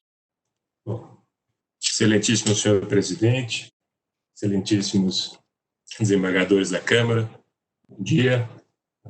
Bom dia ao meu colega, Dr. Harrison, que eu já elogio pela boa sustentação oral feita, muita qualidade. A questão, eu aqui falo pela corretora de seguros, que foi arrolada no polo passivo, logo tem que se defender. A questão da legitimidade da corretora, em primeiro lugar, ela merece uma análise aprofundada do direito civil.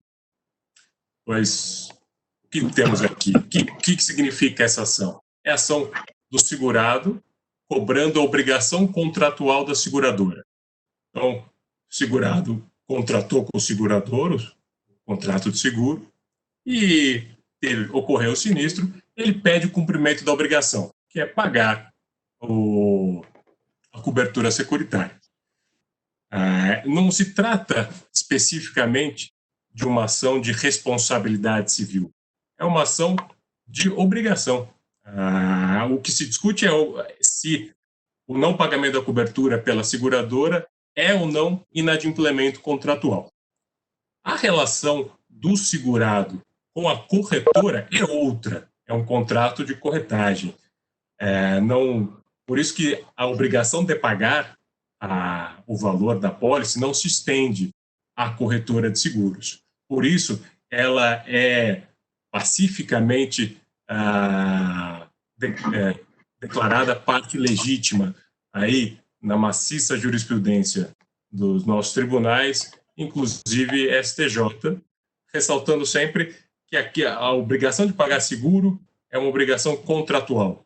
Por isso, ele não se estende à seguradora, até porque a corretora, ela não recebe o prêmio, ela recebe uma pequena fração desse prêmio, ela não organiza a carteira, ela não regula o sinistro. Quer dizer, doutor, só um esclarecimento, o senhor fala pela corretora ou pela seguradora? Pela corretora. Pela corretora, ok. Corretora. Então, pela corretora de seguros. Isso, Seguratec. Seguratec, ok. Então, para abreviar um pouco, doutor, é porque foi no juiz de primeiro grau, foi reconhecido a ilegitimidade passiva da seguradora, não foi isso? Da corretora, sim. Da corretora. Desculpe, da corretora. Foi reconhecida a ilegitimidade passiva da corretora e improcedente o pleito indenizatório com relação à seguradora, correto? Perfeito, perfeito. Pronto, nós estamos reformando a sentença no sentido de reconhecer a responsabilidade da seguradora, mas não reformando no tocante à questão da ilegitimidade passiva da corretora no presente caso, pois não ficou demonstrado ato que pudesse atribuir alguma responsabilidade pelo fato no presente caso. Então, está sendo provimento parcial apenas da sentença. No caso, como o senhor fala pela corretora, não haveria interesse na sustentação oral. Tá bem, tá perfeito. Ok? Dá-se algum destaque dos demais colegas a respeito do voto? Ou não? Confirmo o voto, já avançado. Pronto. Então, a unanimidade nos termos do voto do relator. Seguinte, da relatoria do doutor Eduardo Pinheiro, um pedido de sustentação oral, que é o 113, apelação civil 080317690, doutor Eduardo, doutora Beatriz Costa Rodrigues Farias, só de sustentação oral para falar pela parte apelante. Desembargador Hamilton, me perdoe, é uma questão de ordem, por gentileza. Pois não. É porque falhou o som aqui na transmissão, eu não sei se foi só no meu áudio, na hora que Vossa Excelência dizer qual foi o resultado, falhou. Vossa Excelência poderia gentilmente repetir, por favor? Provimento parcial, reconhecendo a obrigação de indenizar da seguradora. Isso, muito grato, obrigado, bom trabalho. Doutora Beatriz. Bom dia. Confirmo, fala pela parte apelante. Isso. Bom dia a todos. Saúdo a colega da Câmara, na pessoa do desembargador presidente, doutor Almir Maia. Eu venho aqui falar pela parte apelada, ou apelante. Vou tentar ser bem célere, porque trata-se, na verdade, mais de questão de análise da prova dos autos. Trata-se de uma ação de indenização por danos materiais e morais, na qual a hora apelante busca o devido ressarcimento pelos ônus suportados em virtude de inadimplemento de contrato securitário por parte das seguradoras apeladas. Como já foi detalhadamente explanado tanto na petição inicial como no recurso de apelação, em 29 de dezembro de 2017, a apelante foi surpreendida com o princípio de incêndio, partindo do gerador utilizado para suprir as essenciais demandas energéticas do restaurante, que restou completamente inutilizável após o incidente. A partir desse sinistro, foram acionadas as duas seguradoras do gerador. O gerador é de tamanha importância para a empresa que haviam duas empresas seguradoras para tal, as ora apeladas, que em suma recusaram a prestação de serviço securitário por alegar que o incidente foi ocasionado por falha mecânica e quebra de peças, o que não estaria incluso, em tese, na cobertura dos respectivos seguros. E o fizeram com base em 3 avaliações, a saber, em primeira análise, o termo de ocorrência do Corpo de Bombeiros, em segunda análise, um relatório preliminar elaborado pela empresa Clemar, que é a representante da MAPS em Natal, e o relatório de assistência técnica da STMAC, que é uma empresa técnica que fez uma avaliação. E, em razão da demora da solução administrativa da LIDE junto às seguradoras, e, ao final, a negativa da cobertura do seguro contratado, a empresa apelante se viu obrigada a alocar por aproximadamente 4 meses outro gerador para continuar com suas atividades cotidianas no restaurante, bem como teve que arcar por conta própria com o conserto do gerador do sinistro. E acolhendo a argumentação tecida pelas empresas seguradas, foi prolatada a sentença guerreada. Contudo, nós podemos perceber que a sentença apelada ela foi exarada em desconformidade com as provas produzidas nos autos. Haja vista que a argumentação utilizada tem como base essencial os documentos emitidos pelo Corpo de Bombeiros, pela Clemar e pela STMAC, sem levar em consideração as demais provas produzidas pela apelante, especialmente no que tange aos diários e comprovantes de manutenção do gerador. Doutora, com licença. Oi. Sim. Só para adiantar, porque ainda temos mais algumas situações, eu estava verificando aqui que o voto do relator, ele apenas não está dando provimento à questão dos danos morais da empresa, mas está reconhecendo que houve danos materiais, está reformando a sentença, rejeitando as preliminares, reformando a sentença, reconhecendo a existência dos danos materiais comprovado com o conserto do gerador e com o aluguel e as demais despesas de remoção. Ok? Ok.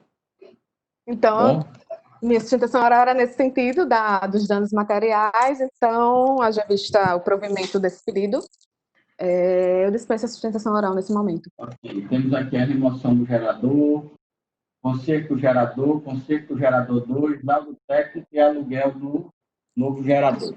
Isso, totalmente os danos materiais. Exatamente. Perfeito. O seguinte aqui foi um pedido feito em sede de embargo de declaração no agravo do instrumento, no 58 da pauta da relatoria do Dr. Eduardo Pinheiro, feito pela doutora Marla Maiadeva, mas não cabe sustentação oral em sede de embargo. Pela ordem, perfeito, excelência. Fala Marla, advogada da MRV.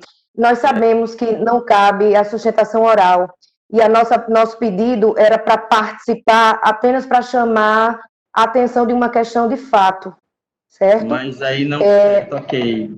É só uma questão de fato, não é sustentação. Pois não. A questão de fato é que o acórdão, ele faz menção a uma prova supostamente existente nos autos que inexiste, certo? Se trata aí de um contrato não de compra e venda de imóvel dado entre a MRV e o autor, certo? Mas sim de uma permuta de terreno dada entre os réus, a MRV e os corréus. Então, o contrato que existe nos autos não é de compra e venda, e sim de permuta dado entre os corréus. A MRV não tem nenhuma relação com o autor, certo? Então, é só essa questão, que o contrato que o acórdão suscita como inexistente nos autos e que supostamente teria sido alegado pela MRV, ele inexiste, de fato, porque o vínculo da MRV para com o autor é nenhum. O vínculo da MRV é com os corréus em um contrato de permuta. E isso a gente chama atenção no embargo de declaração. Agradeço o esclarecimento. Ok. A senhora está inscrita para a sustentação oral no 232 da relatoria do desembargador Rival, apelação 081-2908-71. Foi com sustentação oral pela parte agravante, para falar em nome da parte agravante, MRV Engenharia e Participações, não é isso? Isso mesmo, excelência. Então, com a palavra, doutora. Perfeito, muito obrigada. Colenda turma, respeitáveis julgadores, eu serei breve, né?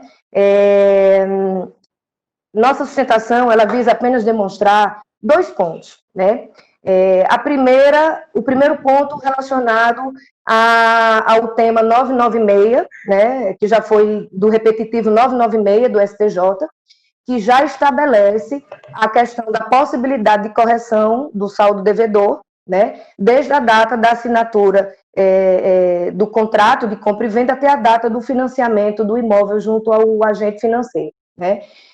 A sentença de piso, ela condenou a devolução, a restituição do INCC de forma simples, né, em nítida contrariedade ao que restou pacificado no repetitivo 996 do STJ.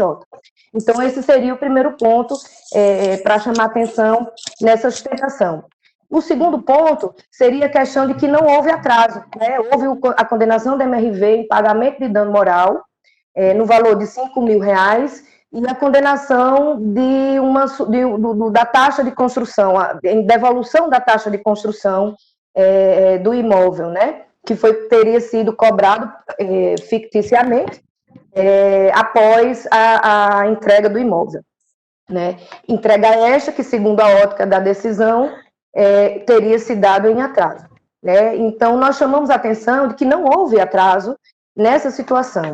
O contrato dado entre a autor e a apelante, MRV, previa data certa para entrega do imóvel, né? A data prevista das chaves em contrato era 31 de agosto de 2014, né? Se somarmos a esse prazo, o período de 180 dias, o prazo de 180 dias que é aceito, né, para prazos de imóveis, a gente teria um prazo fatal de 31 de fevereiro de 2015, né? Ou seja, a MRV ainda estaria dentro do prazo até fevereiro de 2015 para entregar a chave do imóvel.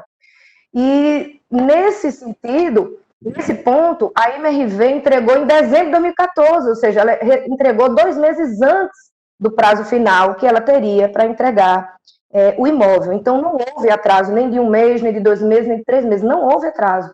A MRV entregou dentro do prazo de 180 dias que ela poderia se valer para a entrega do imóvel. Então, os 2 pontos cruciais, como eu disse no começo, são que não houve atraso, que o prazo de entrega foi obedecido, considerando-se o prazo de 180 dias, e que o ponto da decisão que determina a restituição do INCC, ele é contrário ao que entendeu o STJ no repetitivo que eu citei anteriormente, né? E em razão desses 2 pontos, por óbvio, se não houve atraso, não haveria condenação também em dano material de restituir-se eventuais taxas de evolução de obra, né? Então, considerando isso, a MRV reitera os termos do apelo apresentado e pugna pelo provimento integral do recurso. Obrigada. Com a palavra o relator. Excelência, eu estou dando provimento parcial, digo na emenda, direito do consumidor e civil, ação de revisão contratual, contrato de compra e venda de imóvel, incidência do Código de Defesa do Consumidor, ausência de atraso na entrega do imóvel, tolerância de até 180 dias após o prazo previsto para a entrega, legalidade de chaves do imóvel entregues antes do prazo estabelecido, afastamento das condenações, taxa de construção e dano moral, em virtude da ausência de mora, construtora que defende a legalidade na cobrança do INCC a partir da assinatura do contrato de compra e venda, impossibilidade. Incidência do INCC a partir da assinatura do contrato de financiamento e provimento parcial. E digo, faço o exposto e dou provimento parcial recurso para reformar em parte a sentença, a fim de reconhecer a entrega da chave dentro do prazo previsto no contrato. 2, excluir a condenação da empresa demandada no pagamento da taxa de construção. 3, afastar a condenação da empresa réu, pagamento da indenização por danos morais no valor de R$5.000. É como eu estou encaminhando o voto, excelência. Ok. Algum destaque, doutor Eduardo? Alguma observação? Não, excelência. Também não. Acompanho o voto do relator e proclamo a unanimidade. Seguinte, temos o 75, mas foi pedido sustentação oral pelo doutor Pablo Medeiros Pinto, mas trata-se de embargo de declaração, o qual não cabe sustentação oral. Da relatoria do doutor Eduardo Pinheiro. E o seguinte é o agravo de instrumento número 080-349407, doutor Eduardo. Ele está o 37 da pauta. Doutora Maria Paula Medeiros Gonçalves, sua sustentação oral para falar em nome da parte agravada. Está aí presente, doutora Maria Paula? Estou aqui, excelente. Me ouvir? Doutora, para a sua sustentação oral. Bom dia. Inicialmente, gostaria de cumprimentar esta colega da Câmara, na presença do ilustre desembargador-presidente, Amilcar Maia, do doutor desembargador relator, do emérito desembargador vogal, a todos aqui presentes, principalmente o membro do Ministério Público e a todos os demais colegas advogados. Inicialmente, vale ressaltar, fazer uma breve síntese, realmente, do processo. O processo do juízo em sede de primeiro grau trata-se de um divórcio litigioso, acumulado com alimentos, guarda, e esse agravo de instrumento proferido pelo agravante foi justamente quando houve a confirmação dos alimentos provisórios no percentual de 30%, Vossas Excelências, de seus vencimentos. O agravante alega que não tem condições de pagar esses 30%, tendo em vista que recebe um rendimento de R$ 1.375,99, recebe também o valor de um aluguel de um imóvel, frisa-se de passagem, que é do casal, e ele fica com esse valor totalmente, não repassa nenhum valor para a agravada, e alega que suas despesas, no entanto, são de um valor superior, de R$ 2.059,58. No entanto, Vossas Excelências, além do agravante juntar e informar que sua renda é de R$ 1.375, ele próprio juntou o contra-cheque de abril, que mostra uma renda bem superior de R$ 1.969, salvo engano. E quando eu entro no site da Prefeitura, isso Vossas Excelências podem analisar a qualquer momento, mostra que o vencimento dele de maio, que é o último contra-cheque que está lá presente, é de R$ 1.576. No entanto, ele em nenhum momento ele comprova as despesas que ele realmente alega. Eu vi aqui no plenário virtual que Vossas Excelências já proferiram a intenção de votos, que está totalmente para o provimento do recurso, mas eu venho aqui defender a minha cliente, a agravada, lutando realmente pelo desprovimento, porque, levando em consideração principalmente que o agravante ele não junta provas do aluguel que ele paga, ele não juntou em nenhum momento, Vossas Excelências, um contrato de locação em seu nome, ele não junta gastos com passagens que alega ser R$ 230. Que passagens, Vossas Excelências, já que ele ficou com o único carro do casal, tendo a mãe que pagar um transporte escolar para as crianças irem para o colégio. Então, se a gente está falando de gasolina, cadê as notas fiscais de gasolinas? Cadê a conta da água, que comprova realmente o valor de água? Cadê as notas fiscais das feiras que ele realiza para comprovar os gastos de alimentação? Ele teve a oportunidade de juntar, Vossas Excelências, quando ele recorreu com agravo de instrumento, mas não fez. E aí tem a questão do cartão de crédito, tem diversas despesas que ele não comprova e que isso eu coloquei muito bem na petição de contrarrazões. Além do mais, ele coloca despesas como se ele morasse sozinho. Eu pedi, inclusive, que fosse ouvido o filho mais velho, de 12 anos de idade, Samuel, pois todas as vezes que os filhos vão encontrar com o pai, eles dizem que o pai não mora sozinho, que o pai mora com um amigo Luiz. Então, todas essas despesas de aluguel, se realmente existe alimentação, água, luz, devem ser rateadas por dois. E quando eu coloco planilhas nas contrarrazões, eu consigo demonstrar para Vossas Excelências que o pai tem condições de arcar com os alimentos em 30%. Além do mais, Vossas Senhorias sabem que as despesas de uma criança já é alta. Estamos falando de 2 crianças.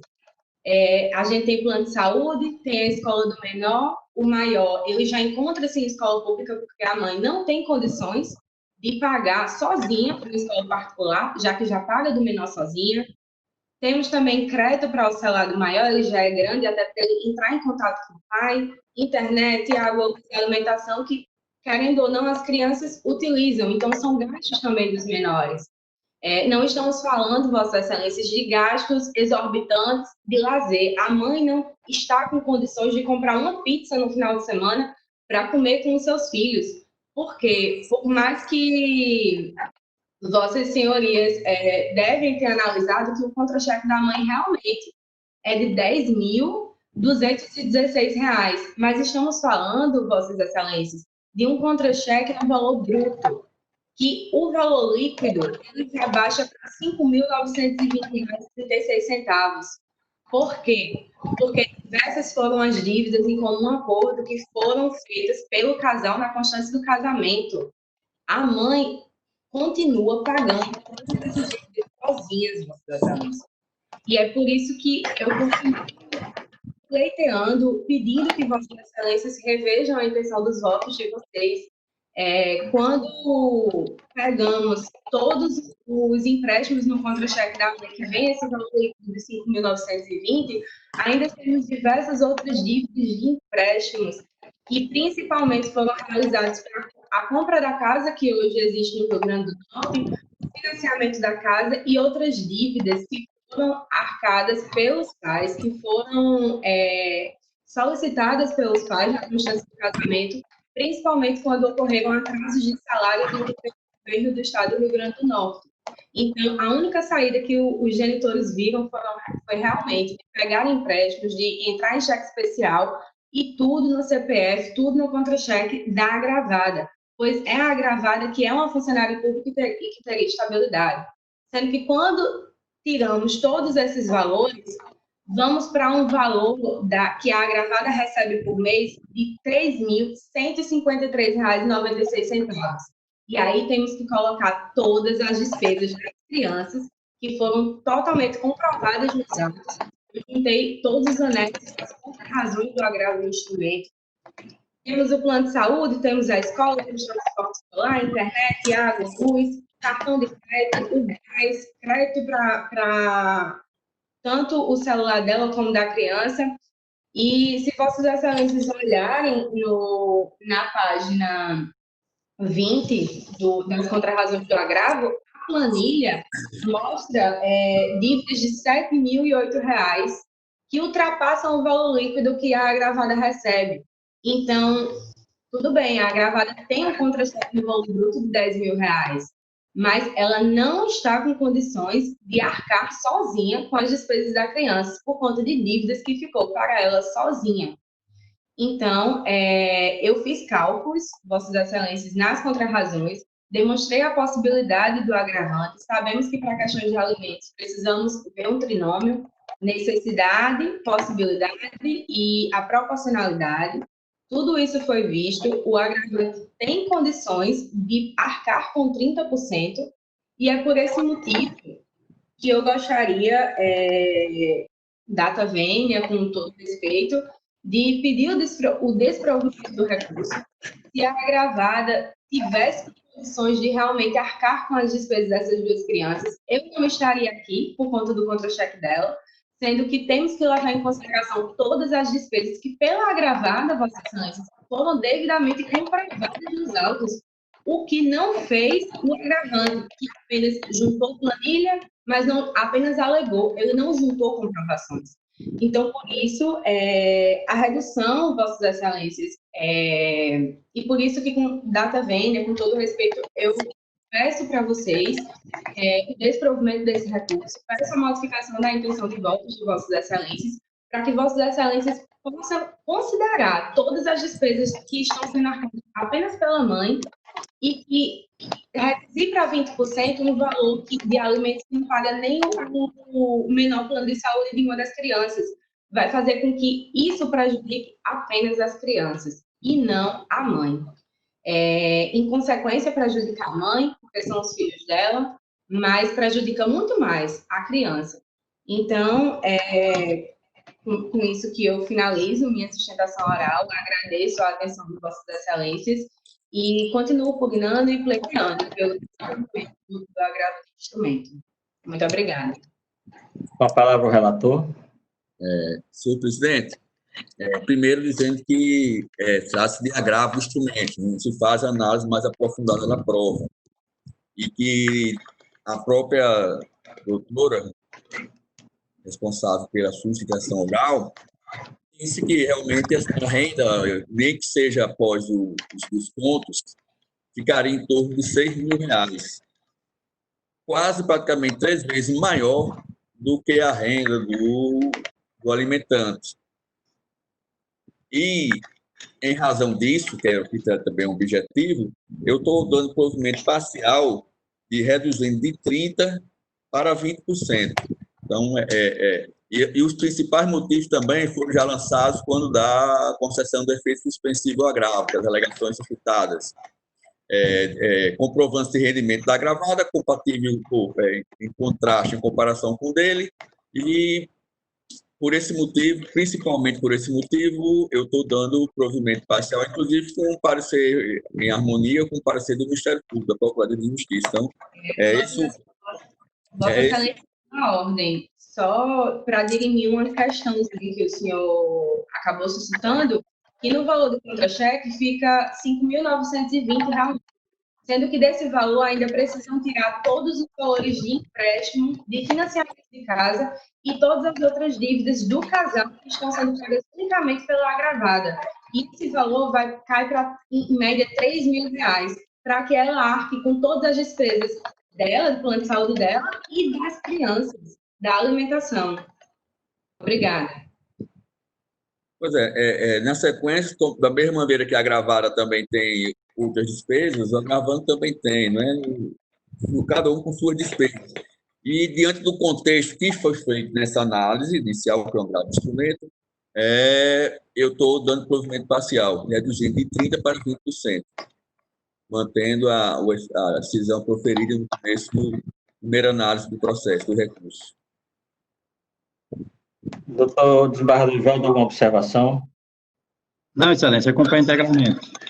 Eu também, destacando que trata-se de alimentos provisórios e não definitivos, ainda vai haver instrução processual. Essa corte geralmente tem observado nessas premissas de fixação de alimentos provisórios, estabelecido em média de 10% a 15% quando se trata de um único filho. Aqui, o relator está fixando em 20%. Não há, como disse, em sede de alimentos provisórios. Isso não impede que, na questão de... São 2 filhos. Eu falei à senhora, exatamente, de 10% a 15%. Eu acho que a senhora não ouviu. Certo. E, no caso em apreço, mediante a instrução, e ainda mais que esse processo tem o relatoria vinculada do doutor Eduardo, quando o julgamento do mérito, com as devidas colheita mais aprofundada da prova, ela pode ser revista e colocada num patamar mais alto ou mais baixo, conforme se for mostrar mais adequado à situação. Então, também acompanho com essas observações. O seguinte, que temos aqui, o último, da 117, apelação civil 080-83-2310, da relatoria do doutor Eduardo, doutor Tauan Santos de Medeiros, sua sustentação oral, para falar pela parte apelante. Inicialmente, gostaria de saudar a todos, na presença do senhor presidente, doutor desembargador Amilcar Maia. Vou ser bem sucinto, tendo em vista que a demanda, a apelação é basicamente sobre realização de provas, sobre a valorização das provas. Estamos diante de um caso, foi proposta ação de rescisão contratual, com devolução de valores pagos, em razão de um contrato de passe, onde foi feita uma suposta concorrência desleal. A apelada, em sua contestação, alega que não houve a concorrência desleal, pois era apenas uma distribuidora de GLP, fazendo apenas o transporte para Liquigás. informa ainda que celebrou um contrato de locação com a terceira empresa, a da Oeste Gás. Após colheita de prova testemunhal, a excelentíssima senhora juíza do primeiro grau julgou improcedente a presente demanda. Acontece, excelências, que as provas colacionadas aos autos, elas são claras ao ponto que demonstram que a autora, ora apelante, conseguiu demonstrar o seu direito. Vejamos, a empresa que a apelada informa que houve o contrato de locação, Oeste Gás, possui seu contrato social no mesmo endereço da Oeste Gás, que é a apelada, antes mesmo do contrato de locação. O contrato de social da empresa Oeste Gás consta no mesmo endereço da Oeste, que é a apelada, desde maio de 2016, conforme pode ser observado do contrato social. Então, sendo assim, os mesmos endereços são antes mesmo do contrato de locação, certo? Então, não teria como ter vindo para este local após o contrato de locação, pois o seu contrato social verifica-se que ela já estaria naquele local ali antes mesmo do contrato de locação. Fiz ainda também a testemunha da apelante, que foi categórica da empresa apelada, que após a realização do processo, continuou a comercializar o gás no mesmo local que ela tinha o ponto anteriormente, conforme se observa na sentença de 512/30/221. Outro ponto a chamar a atenção é que a juíza, essa senhora juíza de primeiro grau, ela informa que, tendo sido constatado pela ANP, a Agência Nacional do Petróleo, que a empresa Oeste Gás não encontrava-se fazendo a comercialização dos exames de gás naquele local, fez o cancelamento da sua autorização. Acontece que, informado pela própria apelada, ela solicitou a sua baixa e não foi feita pela ANP de ofício, e sim a requerimento de si própria. Inclusive, o artigo que a senhora usa, que é o artigo 45 da Resolução 49 de 2016 da ANP, ela foi revogada desde 16 de novembro de 2017 pela Resolução número 709 da ANP. Então, assim, verifica-se que o fato a ser probatório demonstra que a autora conseguiu comprovar o seu direito, razão pela qual deveria a demanda ter sido julgada totalmente procedente. Sendo breve, esses seriam os fatos da valoração das provas, que pede a apreciação por esta colega da Câmara, requerendo que integralmente seja julgada procedente a ação conforme pedido autoral. Obrigado, senhor. Com a palavra o relator, doutor Eduardo.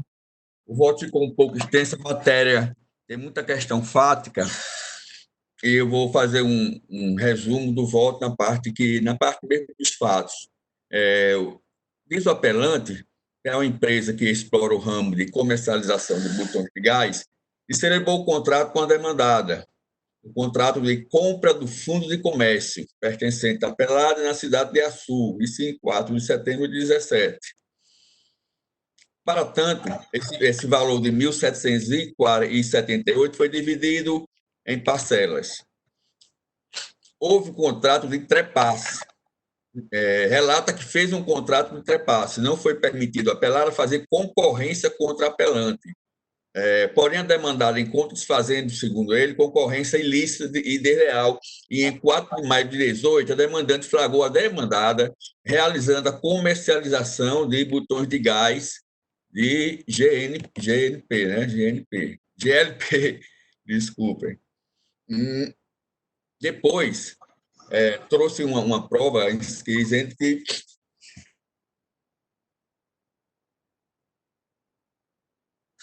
sim, prosseguindo, que num contrato entre as partes, nessa parte, o artigo 1147 diz que não havendo expressa e também, conforme dizer no informativo do STJ 5554, somente se afasta a impossibilidade de concorrência na hipótese de previsão expressa no instrumento contratual, o que, na verdade, analisando o contrato entabulado entre apelante e apelada, não se identifica no caso dos autos. Analisando as provas, verifica-se que, mesmo as partes firmando o instrumento particular de confissão de dívida, seção de área comercial do GLP, isso está em contrato ainda de 2017, a apelada, conforme previsão contratual, cláusula primeira, permaneceu com a posse do imóvel. Importa ressaltar que, de acordo com a sentença, aspas, não foi objeto de contrato de trepasses por cerca de 3 meses após a negociação, consoante afirmado por todas as testemunhas, depoimento pessoal do representante da autora reconvida. Ora, natural que, nesse período de permanência a comercialização do gás, da Liquigás, num prédio onde funcionava a empresa reconvida, localizada no endereço Luiz Carlos, linha sul. E, ademais, restou controvertida, de janeiro a maio de 2018, a comercialização do produto, já que o cancelamento do registro junto à ANP somente se deu em data de publicação de 21 de maio de 2018. E eu trouxe que o imóvel de comercialização foi locado à empresa Oeste Gás em 2018, em março de 2018, não pertence ao grupo da apelada, conforme demonstrado de forma nítida nos autos. E outro ponto relevante é que a empresa titular do gás, a Liquigás, afirmou em audiência ainda em 2018 que não faturou qualquer nota para a apelada ou qualquer outra que pertencia ao seu proprietário. Portanto, restou claro que a atuação da apelada ocorreu como distribuidora de gás e não como revendedora de gás.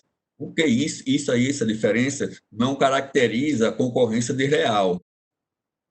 Importante realçar que o objetivo do controle de trepasse foi a comercialização e não o transporte de gás GLP. Logo, tendo a parte apelante não se incumbiu no seu ônus probatória 37351 CPC, porquanto não restou comprovada a violação de cláusula implícita da não concorrência da área de abrangência do contrato, que seria em assunto. Aí, no tocante ao pedido de reconversão, acolhido pelo juiz do acordo, verifico que é medida cabível a condenação do apelante ao pagamento do valor de 116, no tocante às parcelas vencidas antecipadamente, acrescida de 20% de multa contratual, no importe de R$ 23.200 e 20% de honorários advocatícios, no importe de R$ 23.200, totalizando o importe total de R$ 162.400 reais, ID 6092942, sócio exposto com esse, né, provimento ao recurso, e deixo de majorar os honorários em face da sentença já ter fixado um valor máximo. É isso, senhor presidente. Desembargador Ivaldo tem observação a fazer no voto de destaque do relator? Não, excelência, acompanho. Também não. Acompanho igualmente. Bom, encerrados os processos, cuja sustentação oral foram requeridas dentro do prazo legal, declaro encerrada essa parte e até a nossa próxima sessão.